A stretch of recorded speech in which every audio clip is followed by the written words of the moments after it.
காட்டில் கனமழையும் சோம்பேறி காகங்களும். ஒரு முறை ஒரு அடர்த்தியான காட்டுல சூரியன் முகம் காட்டியே 3 நாட்கள் ஆகிடுச்சு. தொடர்ந்து 3 நாட்களா மழை பெஞ்சுக்கிட்டு இருக்கிறதுனால அந்த காட்டுல உள்ள பறவைகள் உணவு தேட போக முடியாம வீட்டுக்குள்ளேயே முடங்கி இருந்தாங்க. இந்த மழை எப்பதான் நிக்கும்? எனக்கு இந்த மழைய சுத்தமா பிடிக்கல. தம்பி குக்கு, மழை பெய்யறது நல்லதுதான். மழை பெஞ்சாதான் நமக்கு இனிப்பான பழங்கள் கிடைக்கும்னு அம்மா சொல்லிருக்காங்க அப்படின்னு குழந்தைங்க 2 பேரும் பேசிக்கிட்டு இருந்த நேரம் மீனுக்குருவி சோகமா வானத்தையே பார்த்துக்கிட்டு இருந்துச்சு. அது குழந்தைங்களுக்கு தானியம் கொடுக்கறதுக்காக தான் வீட்டுல இருந்த கூடைய திறந்து பார்த்துச்சு. ஆனா அந்த கூடையில இப்போ ஒரு தானியமும் இல்ல. அடடா, ஒரு தானியம் கூட இல்லையே. இப்ப குழந்தைங்களுக்கு நான் என்ன சாப்பாடு கொடுக்கறது? அம்மா, எனக்கு இந்த மழையில சூட அரிசி பாயாசம் சாப்பிடணும் போல இருக்கு. நீங்க வெளியே போய் தானியங்களை எடுத்துட்டு வருவீங்களாமா? மகனே குக்கு, இந்த மழையில உணவு கிடைக்கிறதே பெரிய விஷயம். அம்மாக்கு தானியம் கிடைச்சா நான் கண்டிப்பா எடுத்துட்டு வந்து உனக்கு அரிசி பாயாசம் செஞ்சு தரேன். அம்மாவை தவிர யாரு வந்து கூப்பிட்டாலும் கதவை திறக்க கூடாது, சரியா? சரிம்மா, நான் பாத்துக்கிறேன். நீங்க போயிட்டு சீக்கிரம் வாங்கம்மா. உடனே மீனுக்குருவியோ ஒரு கூடையை எடுத்துக்கிட்டு உணவு தேடுறதுக்காக தன்னோட வீட்டுல இருந்து வெளியே பறந்து போச்சு. அதே நேரத்துல அந்த காட்டுல ரொம்பவும் பசியா காலு ராணிங்கிற 2 காகங்கள் ரொம்ப நேரமா உணவு தேடி அலைஞ்சுக்கிட்டு இருந்தாங்க. சோர்ந்து போன காகங்கள் ஒரு மரத்தோட கிளையில வந்து உட்கார்ந்தாங்க. காலு, இந்த மழையில ஏதாச்சும் சாப்பிடலான்னு பார்த்தா எந்த உணவுமே கிடைக்க மாட்டேங்குதே. ஆமராணி, ஏதாச்சும் பறவைகள் கிட்ட இருந்து உணவை பறிச்சுட்டு போலான்னு பார்த்தாலும் எந்த பறவைகளுமே இந்த மழையில வெளியவே வர மாட்டேங்கிறாங்க அப்படின்னு ரொம்ப பசியில இருந்த 2 காகங்களும் பேசிக்கிட்டு இருந்தாங்க. அந்த நேரத்துல மீனுக்குருவி உணவு தேடுறதுக்காக கூடையை எடுத்துக்கிட்டு அந்த பக்கமா பறந்து போச்சு. இத மரக்கலையில உட்கார்ந்திருந்த 2 காகங்களும் பார்த்துக்கிட்டு இருந்தாங்க. கலு, அந்த மீனுக்குருவி உணவு தேடுறதுக்காக பறந்து போகுது. வாங்க, அந்த குருவிய பின்தொடர்ந்து போலாம். அது ரொம்ப புத்திசாலி குருவி. அது ரொம்ப சுலபமா உணவு இருக்கிற இடத்த கண்டுபிடிச்சிடும். அதனால நமக்கு என்ன பிரயோஜனம்? அட காலு, அந்த குருவி உணவை கண்டுபிடிச்சதுமே நாம ஏதாச்சும் ஒரு காரணத்தை சொல்லி அந்த உணவை நாம எடுத்துட்டு வந்துடலாம் அப்படின்னு பேசிக்கிட்டு 2 காகங்களும் மீனுக்குருவிக்கு தெரியாம அதை பின்தொடர்ந்து பறந்து போக ஆரம்பிச்சாங்க. மீனுக்குருவி ஒரு நதிக்கரையோட பக்கமா உணவு தேடிக்கிட்டே பறந்து போச்சு. அந்த நேரத்துல அதனோட கண்களுக்கு ஒரு புதருக்கு இடையில நிறைய தானியங்கள் தென்பட்டுச்சு. ஆகா, இங்க நிறைய தானியங்கள் வளர்ந்துருக்கு. இதையெல்லாம் எடுத்துட்டு போய் குக்கு கேட்டபடி அவனுக்கு பாயாசம் செஞ்சு கொடுக்க வேண்டியதுதான் அப்படின்னு மீனுக்குருவி பேசிக்கிட்டு இருந்த நேரம் மீனுவை பின்தொடர்ந்துகிட்டே காகங்கள் அந்த இடத்துக்கு வந்தாங்க. ராணி, அங்க பாரு, அந்த குருவி சாப்பாட்டை கண்டுபிடிச்சிட்டு இப்ப அந்த குருவி கிட்ட இருந்து எப்படி அந்த தானியங்களை வாங்குறது? காலு, நீங்க இங்கே இருங்க, இப்ப பாருங்க வேடிக்கைய அப்படின்னு சொல்லிட்டு ராணிக்காகவும் மீனுக்குருவியோட பக்கத்துல பறந்து போச்சு. ஏ மீனு, இங்க என்ன பண்ணிக்கிட்டு இருக்க? ராணி அக்கா, இங்க கொஞ்சம் தானியங்கள் இருக்கு. என் குழந்தைங்களுக்காக நான் இந்த தானியங்களை எடுக்க போறேன்.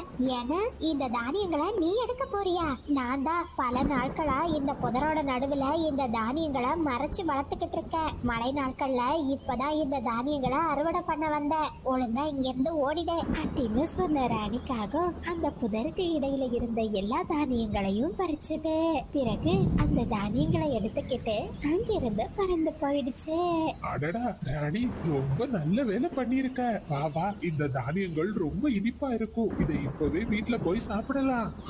காலு, உங்களுக்கு சாப்பிடுறதுக்கா நான் இந்த தானியங்களை எடுத்துட்டு வந்தேன். ஒழுங்கா அந்த குருவியை பின்தொடர்ந்து போய் நீங்களும் உங்களுக்கான சாப்பாட்டை எடுத்துட்டு வாங்க அப்படின்னு சொல்லிட்டு ராணிக்காக அங்கிருந்து பறந்து போயிடுச்சு.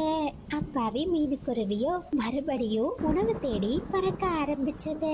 காலுக்காகவும் மீனுக்குருவிக்கு தெரியாம அதை பின்தொடர்ந்துகிட்டே இருந்துச்சு. கொஞ்ச தூரத்திலேயே ஒரு மலையடிவாரத்துல இருந்த மரத்துல மீனுக்குருவி ஒரு மாதுளை பழத்தை பார்த்துச்சு. மீனு, இந்த பழத்தை நான் தான் எடுத்துட்டு போவேன். நீ ஒழுங்கா இங்க இருந்து போயிடு. இந்த பழத்தை நான் தான் முதல்ல பார்த்தேன். என் வீட்டுல என் குழந்தைங்க பசியா இருக்காங்க. தயவு செஞ்சு இந்த பழத்தை எனக்கு கொடுத்துடுங்க. இந்த பழம் பச்சையா இருக்கும் போதே நான் இத பாத்திருக்கேன். அப்படின்னா இந்த பழம் எனக்கு தான் சொந்தம் அப்படின்னு சொல்லிட்டு காலுக்காகவும் அந்த பழத்தை பறிச்சுக்கிட்டு அங்கிருந்து பறந்து போயிடுச்சு. மோசமான காகங்கள் சோம்பேறித்தனத்தால பொய் சொல்லி எப்படியெல்லாம் சாப்பாட்டை திருடுறாங்க. அப்படின்னு சொன்ன மீனுக்குருவி ரொம்ப கவலையா மறுபடியும் உணவு தேடி பறந்து போச்சு. மீனுக்குருவி அடர்ந்த மரங்களுக்கு நடுவுல பறந்துகிட்டு இருந்த நேரம் திடீர்னு யாரோ அழுகிற சத்தம் கேட்டுச்சு. உடனே மீனுக்குருவி அந்த திசையை நோக்கி பறந்து போச்சு. குருவி, என்ன தயவு செஞ்சு காப்பாத்து. நான் ரொம்ப நேரமா இந்த மரங்களுக்கு இடையில மாட்டிக்கிட்டு இருக்கேன். என்னால வெளியே வரவே முடியல. அந்த யாரே கவலைப்படாதீங்க, நான் உங்களை மெதுவா வெளியே எடுத்துடுறேன். மழை நேரத்துல நாம ரொம்ப கவனமா பறக்கணும். அப்படின்னு சொன்ன மீனுக்குருவி மெதுவா அந்த யார மரக்கிளைகளுக்கு இடையில இருந்து வெளியே எடுத்துச்சு. குருவி, உனக்கு ரொம்ப நன்றி. நீ மட்டும் இந்த பக்கமா வரலன்னா என்னோட நிலைமை என்ன ஆயிருக்குமோ தெரியல. அந்த யாரே பக்கத்துல எங்கேயாச்சும் பழமரம் இருக்கா? என் குழந்தைங்களுக்காக நான் ஏதாச்சும் சாப்பாடை எடுத்துட்டு போயாகணும். குருவி, என்கிட்ட 2 மாம்பழம் இருக்கு. அதுல ஒண்ணு நீ தாராளமா எடுத்துக்கோ. அப்படின்னு சொன்ன அந்த யார் ஒரு மாம்பழத்தை மீனுக்குருவி கிட்ட கொடுத்துட்டு அங்கிருந்து பறந்து போச்சு. மீனுக்குருவியும் அந்த மாம்பழத்தை எடுத்துக்கிட்டு தன்னோட வீட்டை நோக்கி பறக்க ஆரம்பிச்சது. அந்த நேரத்துல ஒரு வயசான பாட்டி அந்த பக்கமா பறந்து வர மீனுக்குருவிய பார்த்தாங்க. குருவி, தயவு செஞ்சு இங்க வாம்மா, எனக்கு கொஞ்சம் உதவி பண்ணுமா. என்ன பாட்டிமா, என்ன விஷயம்? இதுக்காக என்ன கூப்பிட்டீங்க? என்கிட்ட கொஞ்சம் மரக்கட்டைகள் இருக்கு. நீ இந்த மரக்கட்டைகளை வச்சுக்கிட்டு அந்த மாம்பழத்தை எனக்கு தருவியா? இந்த மழையில என்னால பறந்து உணவு தேட போக முடியலம்மா. சரி பாட்டி, நீங்க எனக்கு மரக்கட்டைகளை தர வேண்டாம். நான் இந்த மாம்பழத்தை உங்களுக்கு சந்தோஷமா தரேன். மீனுக்குருவியும் தான் கிட்ட இருந்த ஒரே ஒரு மாம்பழத்தையும் அந்த பாட்டிமாவுக்கு கொடுத்துட்டு மறுபடியும் உணவு தேடி பறக்க ஆரம்பிச்சது. ஆனா நேராக காட்டுல மழையோட வேகம் ரொம்ப அதிகமாக ஆரம்பிச்சது. மீனுக்குருவிக்கு அந்த மலையில பறக்கிறது ரொம்ப சிரமமா இருந்துச்சு. ரொம்பவும் களைப்பான மீனுக்குருவி ஒரு மரத்தடி வாரத்துல போய் உட்கார்ந்து இருந்துச்சு. கடவுளே, இது என்ன சோதனை? என் குழந்தைங்க பசியோட எனக்காக காத்துக்கிட்டு இருப்பாங்க. எனக்கு எந்த உணவும் கிடைக்கல. நான் இப்ப என்ன செய்யறது? அப்படின்னு மீனுக்குருவி சொல்லிக்கிட்டு இருந்த நேரம் அந்த மரத்து மேல இருந்து ஒரு கண்ணாடி கீழே வந்துச்சு. குருவி, என்ன பார்த்து பயப்படாத.